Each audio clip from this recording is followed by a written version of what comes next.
जिला विकाराबाद के कुलकचरला मंडल के बैरनपल्ली गांव के 20 कांग्रेस कायदीन और कारकुनान ने कांग्रेस पार्टी को खैराबाद कहते हुए साबिका रियासती असम्बली कोपला महेश रेड्डी की क़यादत में बीआरएस पार्टी में शमूलियत इख्तियार कर ली। साबिका रुकन असम्बली कोपला महेश रेड्डी ने बीआरएस पार्टी में शामिल होने वाले कांग्रेस कारकुनान को गुलाबी खंडवा पहनाकर पार्टी में इस्तकबाल किया। इस मौके पर कांग्रेस के बीआरएस में शामिल होने वाले कायदीन और कारकुनान ने कहा कि कांग्रेस पार्टी ने इंतखाबात से कबल अवाम से किए गए वादों की तकमील में नाकाम हो गई, जिसकी वजह से वो गांव में अवाम को मुंह दिखाने के लायक नहीं रहे, जिसकी वजह से वो बीआरएस पार्टी में शामिल हो रहे हैं। बाद इज़ात साबिका रुकन असम्बली कोपला महेश रेड्डी ने कहा कि कांग्रेस हुकूमत बरसर इख्तिदार आकर 18 माह हो चुके हैं, लेकिन वो ताहम किए गए वादों को पूरा करने में नाकाम हो गई।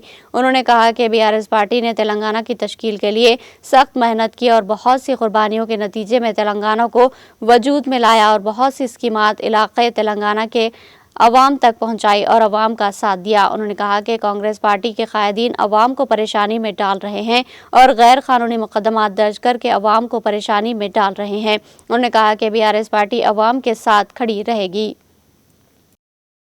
ఈనాడు పీరన్పల్లి గ్రామం నుంచి కాంగ్రెస్ పార్టీ నుంచి దాదాపు 20 మంది ఇలా పార్టీలో చేరడం జరిగింది। వారికి అందరూ కూడా స్వాగతం పలుకుతూ గతంలో బీఆర్ఎస్ పార్టీ తెలంగాణ కోసం పోరాడి సాధించినటువంటి తెలంగాణలో గడిచినటువంటి 10 సంవత్సరాల్లో అనేక సంక్షేమాలు చేసి ప్రతి కులానికి ఎస్సీ ఎస్టీ బీసీ మైనార్టీ అందరూ కూడా అనేక సంక్షేమాలు అందించడం। ఇవాళ కొత్త ప్రభుత్వం వచ్చిన తర్వాత దాదాపు 420 హామీలు 6 గ్యారంటీల పేరు మీద ప్రజలను మోసం చేసి మరి ప్రజలకు అన్ని కూడా అనేక సంక్షేమాలు వస్తాయని ప్రజలందరూ కూడా మోసపోయి అలా కాంగ్రెస్ పార్టీకి ఓటేసిన సందర్భంలో గడిచినటువంటి దాదాపు 16 నెలలు అయిపోయింది ప్రభుత్వం వచ్చి, దాదాపు 18 నెలలు కంప్లీట్ అయితే ఇంకో నెల అవుతుంది।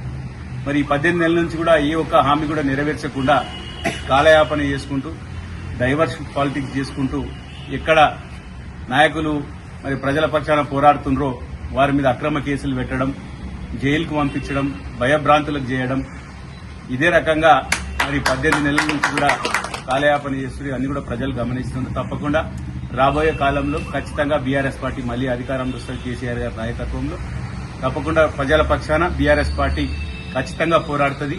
వాళ్ళు ఇచ్చినటువంటి హామీలను నెరవేర్చే విధంగా వాళ్ళని మెడల్ వంచి ఆ హామీలన్నీ కూడా నెరవేర్చే వరకు మేమందరం కూడా పోరాటం చేస్తాం।